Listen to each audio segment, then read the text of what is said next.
খাস কলকাতায় পুলিশের বাড়ি বেহাত, আইনের ফাঁক গলে গড়িয়াহাট এলাকার বালিগঞ্জ প্লেসে বাড়ি দখলের অভিযোগ।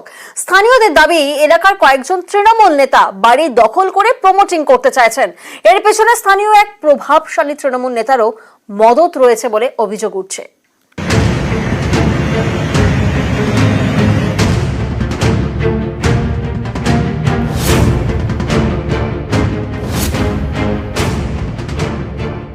গড়িয়াহাট থানা এলাকার বালিগঞ্জ প্লেস কলকাতার অভিজাত এলাকা। এখানেই বাড়ি দখল, সেটাও আবার গড়িয়াহাট থানার প্রাক্তন ওসির। এই নিয়ে নিউ মার্কেট থানায় এফআইআর করেছে কলকাতা পুরসভা। বিতর্কিত এই বাড়ির ঠিকানা 43B বালিগঞ্জ প্লেস। অভিযোগ, জাল দলিল দেখিয়ে মিউটেশন করার চেষ্টা দেবাশিস চন্দ্র নামের এক ব্যক্তির। নিউ মার্কেট থানায় কলকাতা পুরসভায় করা এফআইআরে এই দেবাশিস চন্দ্রের নামের উল্লেখ। মিউটেশনের আবেদনে সন্দেহ হয় আলিপুর জমি রেজিস্ট্রি অফিসে যোগাযোগ করে পুরসভা। প্রকাশ্যে আসে চাঞ্চল্যকর তথ্য। এই জমির মালিক গড়িয়াহাট থানার প্রাক্তন ওসি সুভাষ ভৌমিক। 2015 সালে তিনি মারা যান। কলকাতা পুরসভার এফআইআরে এই উল্লেখ, জাল দলিল দেখিয়ে দেবাশিস চন্দ্র দাবি করেন যে তার বাবা তপন চন্দ্রকে বাড়িটি বিক্রি করেন সুভাষ ভৌমিক। এই নিয়ে গত 9 এপ্রিল এফআইআর করে পুরসভা। কিন্তু স্থানীয়দের দাবি, দীর্ঘদিন ধরে সুভাষ ভৌমিকের বাড়ি দখল করে রেখেছে দেবাশিস চন্দ্র। জমিটার মালিক হচ্ছে সুভাষ ভৌমিক। এই কোনো গিফট করে যাননি।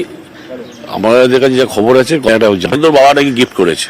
জমির মালিক সুভাষ ভৌমিক, উনি এখনো আছেন। উনি মারা গেছেন, ওনার বাড়ির সঙ্গে আছেন। ওরা কেউ হাত বদল করে দেয়নি।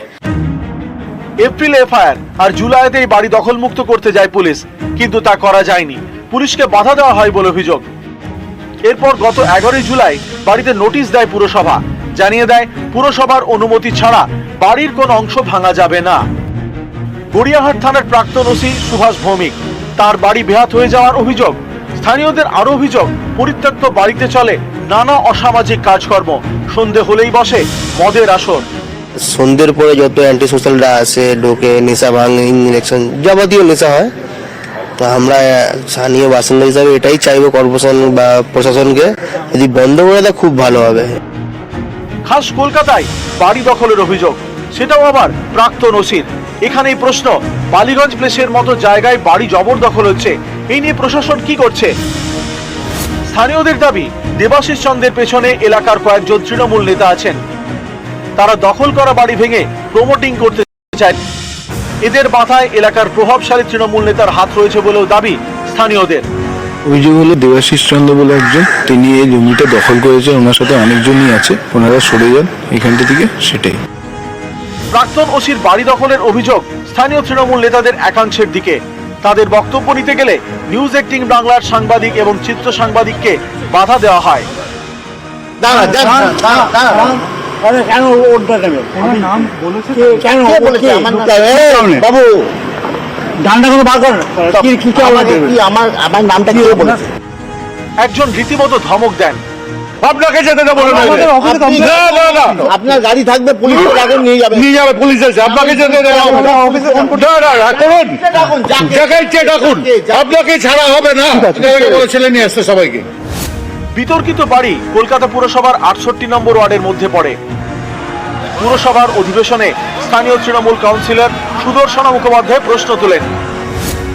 43B বালিগঞ্জ প্লেস বেআইনি দখলদারদের হাতে। এই বাড়ি ভেঙে দেওয়া অংশ এবং তার লাগোয়া জমি দখলমুক্ত করার জন্য কলকাতা পুরসভা কি ব্যবস্থা নিতে পারে? এই নিয়ে মেয়রের বক্তব্য, কোনো ব্যক্তিগত সম্পত্তি দখলমুক্ত করার অধিকার কলকাতা পুরসভার নেই।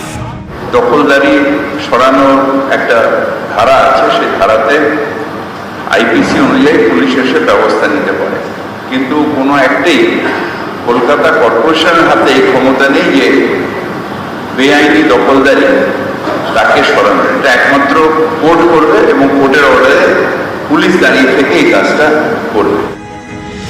পুরো আইনের জটিলতাতেই কি দখলমুক্ত করা যাচ্ছে না প্রাক্তন ওসির বাড়ি? অভিযোগ, এমনই কোনো আইনের ফাঁকে সুযোগেই কি দাপিয়ে বেড়াচ্ছে দখলদাররা? অমিত সরকার, নিউজ 18 বাংলা।